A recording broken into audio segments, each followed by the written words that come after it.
रिश्वतखोर बहू। ये क्या बात हुई? तुझे पता भी है तो क्या बोल रही है बहू? एकदम सही बोल रही हूँ।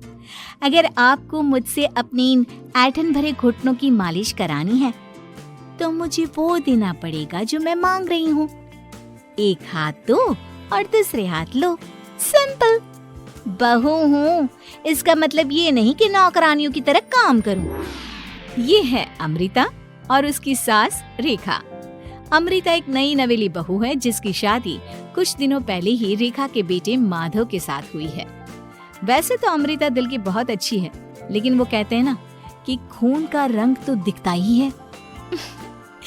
बस वही डॉन की बेटी होने का रंग यहाँ अमृता में भी दिख रहा है, जो है रिश्वत लेना। जी हाँ, काम चाहे कितना भी छोटा या कितना भी बड़ा क्यों ना हो, हमारी अमृता बहू बिना रिश्वत लिए कुछ नहीं करती। चलिए देखते हैं आगे इनके साथ और क्या क्या होता है।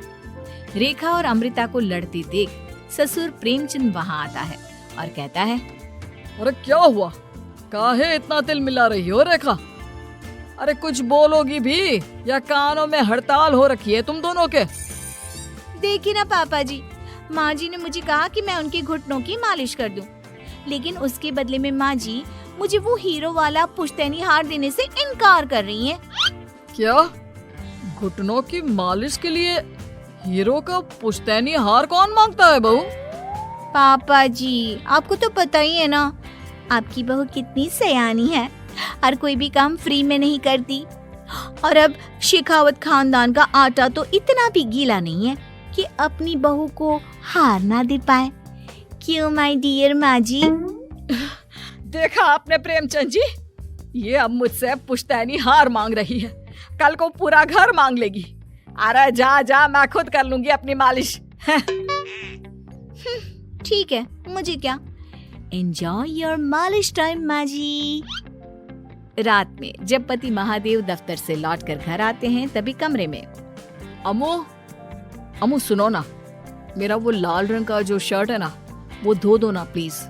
एक्चुअली कल मेरी एक इम्पोर्टेंट इंटरनेशनल क्लाइंट के साथ मीटिंग है, बहुत बड़ी डील का ऑफर है, इसलिए मैं अपनी उस लकी शर्ट को पहनकर जाना चाहता हूँ।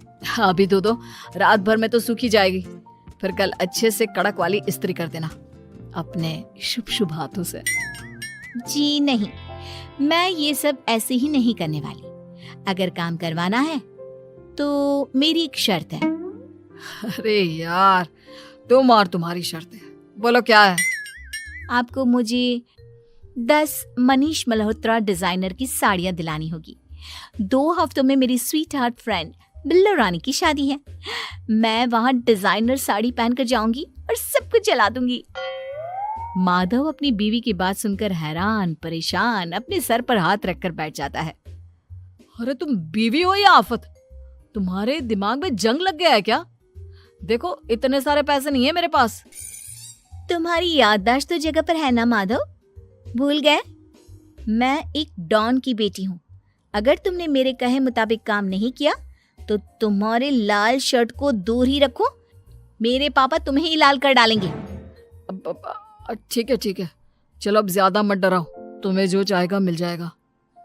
अब ये डर और रिश्वत का सिलसिला यूं ही चलता रहता है और इसी तरह समय बीतता रहता है। एक सुबह सब नाश्ते के टेबल पर बैठे थे, जहां अमृता सबके सामने एक व्हाइट बोर्ड लाती है जिस पर दिन भर के सारे कामों के रेट लिखे हुए थे। अब ये क्या है? टीचर नहीं बनने का इरादा है क्या तेरा? अगर हाँ तो अफसोस, बेचारे बच्चे, उनका भविष्य तो अंधेरे में है। आप लोग बेकार की बातें बंद कीजिए और आंखें खोलकर ठीक से पढ़िए क्या लिखा है। ये आज के सारे कामों के रेट्स हैं। आलू पराठे, चाय, दाल, रोटी, चावल, सब्जी, हलवा, मिठाई, रसोई की सफाई, वॉशिंग मशीन में कपड़े धोना, ओखल में मसाले कूटना और माँ जी और पापा जी के अलमारी की सफाई करना। इन सब कामों की कुल मिला के जो रकम बनती है वो है ये 10,000 रुपए और माँ जी के लेटेस्ट लाए हुए सोने के झुमके भी। अमृता, तुम इंसान हो या हैवान? जरा तो दया करो हम पर। हे राम जी, उठा लो, अब ना देखा जाता ये सब।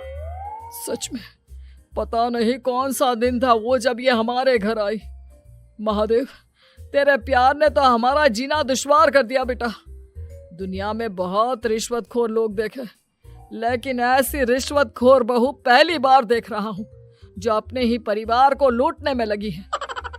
बहू, तुझे पता है ना कि ऐसे रिश्वत मांगना गुनाह है। पापा जी, मैं कोई गुनाह नहीं कर रही हूँ। रिश्वत लेना बाहर की दुनिया में गुनाह है। मैं तो बस अपना हक मांगती हूँ। मेरी रिश्वत रिश्वत नहीं, मेरा शगुन है, नेक है। और वैसे भी मैं एक बहू हूँ, इसका मतलब ये नहीं कि मैं सब काम पूरी जिंदगी फ्री में करूँ, आपके चरणों को धोते बैठूं और 24 घंटे आपकी नॉन स्टॉप सेवा करती बैठूं। चलिए छोड़िए, नाश्ता और खाना चाहिए तो बोल दो जल्दी से, वरना मैं चली थिएटर। आज मेरे फेवरेट सलमान की पिक्चर रिलीज हुई है। इतना कहकर अमृता वहां से चली जाती है। इस बेवकूफ का जल्दी कुछ करना पड़ेगा।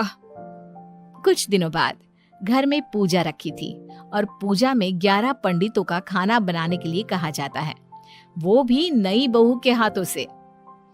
देखो अमृता बहू, आज घर में पूजा है, 11 पंडितों को खाना खिलाना है। 56 भोग बना पाओगी? उन्होंने कहा है कि नई बहू के हाथों का खाना ही होना चाहिए, नहीं तो मैं रेखा को ही बोल देता हूँ। ओ कम ऑन पापा जी, खाना तो मैंने फ्री फंड में अपने घर में भी कभी ना बनाया, तो अब आपको क्या लगा कि पूजा का नाम लेकर आप मुझे अपनी झांसी में फंसा लोगे? अरे कल मुही, बस अब बस, पहले सुन भी ले क्या कह रहे हैं हम।